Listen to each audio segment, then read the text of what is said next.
It took me over 4 years to squat over 400 pounds, just like this. Full bend, leaving a stain on the floor, ass to grass. But most importantly, pain-free, especially after fixing my chronic hip injuries. Here's exactly how I did that. I first had to fix my hips, especially on this right side that had hip flexor, groin, and possibly some FAI, hip impingement symptoms. All of which not only got in the way of my true strength potential, but also made it very difficult to live a fulfilling and fun life. Imagine if this guy saw me always doing rehab, well, he'd be very upset that I wouldn't be able to chase him around. But not only did it affect that, but it also affected my hockey and everything else that I enjoyed doing. It just kept me straight up miserable. But through all of that pain, I ended up learning that this process of balancing the body through exercise is so extremely detailed that it leaves absolutely no weak links. From the ankle to the wrist, elbow, knee, in my case with the hips, to the neck, shoulder, back, whatever else you have. You can call this process structural balance or building up the chassis if you want to use a car analogy. The second thing I programmed was building up my muscle capacity in addition to my metabolic endurance adaptation, which can look like limited rest times with slightly higher reps, building up the appropriate size of your body to handle the more extreme forces that comes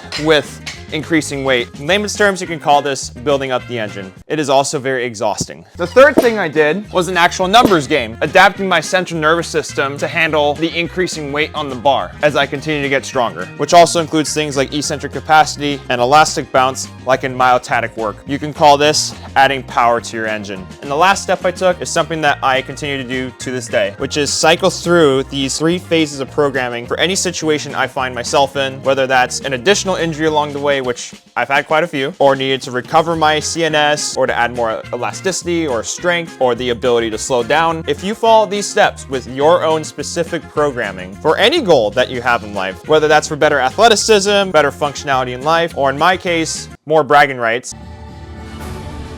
Get up! Let's go! Yeah! I've been digging down for 3 fucking years! Let's go! I believe you will get the same achievement in due time. And if you want someone to help pave the way for you who has now done it themselves, shoot me a message for one-on-one customized coaching. Huge, massive thank you to my friends at ATG, including Ben Patrick, Ben Clarefield, Keegan Smith, Marcel Betancourt, everyone else there. Additionally, guys like Adon Lopez, Fernando Lopez, everyone at Michigan Elite Conditioning for Athletes, Mecca, all my other friends at ATG. Every one of you has been so pivotal to me achieving these athletic results, and I can't wait to extend these things to like dunking or rock climbing or anything else that comes along the way. I still got a bunch of work to do. I got to balance my upper body with my lower body now. I'm 50 pounds off of where I should be at to this point, but I know with all your guidances that it's going to happen for me soon.